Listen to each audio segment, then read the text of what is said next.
Imaginez un petit garçon noir à Atlanta. En 1935, Martin, il a 6 ans. Il entre dans un magasin de chaussures avec son père. Les vendeurs blancs refusent de les servir. Au lieu de partir, son père plante ses pieds et déclare: « Nous ne bougerons pas tant que vous ne nous traiterez pas comme des êtres humains. » Ces jours-là, sous les yeux écarquillés de Martin, très étonné, dans son cœur va naître la graine d'une révolte pacifique. Vous l'aurez deviné, on va parler de Martin Luther King Jr., ces grands hommes, ces grands messieurs.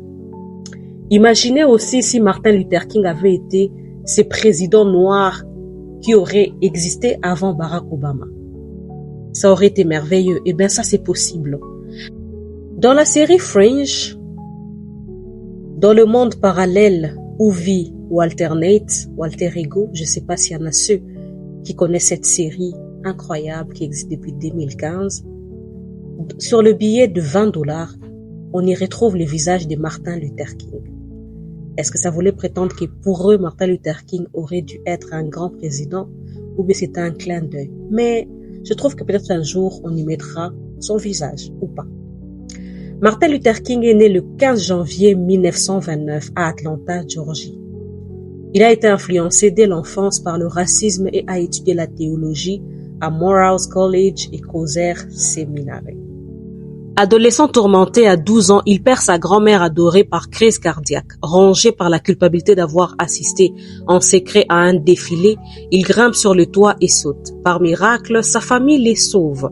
Mais cette nuit marque son âme. La vie est fragile et la justice indispensable. Surtout ça.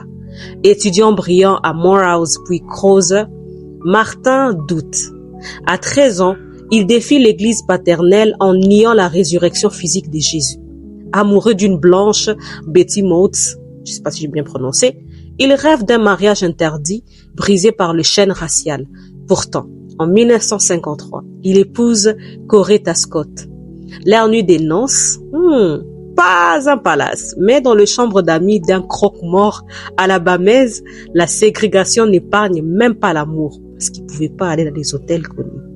Puis vient Montgomery, 1955. Rosa Parks refuse de céder sa place. Martin, jeune pasteur de 26 ans, mène les boycotts des bus. Les menaces pleuvent. Bombe sur sa maison. Appel anonyme la nuit. Une fois paniqué, il prie: « Seigneur, je suis fatigué. » Une voix intérieure répond: « Tiens bon, Martin.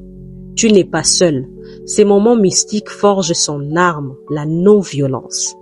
À Washington, 1963, devant 250 000 âmes, il tonne « I have a dream ». Le Nobel suit en 1964, mais l'ombre grandit. En 1958, poignardé à Harlem, la lame frôle son cœur. En 1968, à Memphis, une balle l'abat sur un balcon, à 39 ans, alors qu'il soutient des éboueurs noirs. Martin Luther King n'était pas un héros de marbre, c'était un homme brisé, doutant, aimant, qui transforma sa douleur en rêve universel. Son écho résonne encore, la justice pacifique triomphe toujours. Martin Luther King Jr.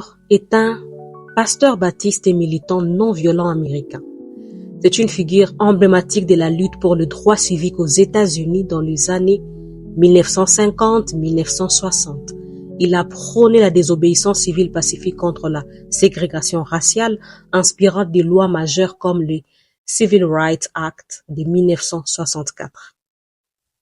Si cette vidéo vous a plu, n'hésitez pas à la partager avec tout le monde. Je sais qu'il y a beaucoup à dire sur Martin Luther King, mais je voulais vous lire ces quelques lignes pour qu'on en retienne et pour que vous puissiez avoir cet éveil patriotique, peu importe le pays dans lequel vous me suivez et peu importe votre nationalité. On est tous humains et la justice devrait primer sur tout dans la vie.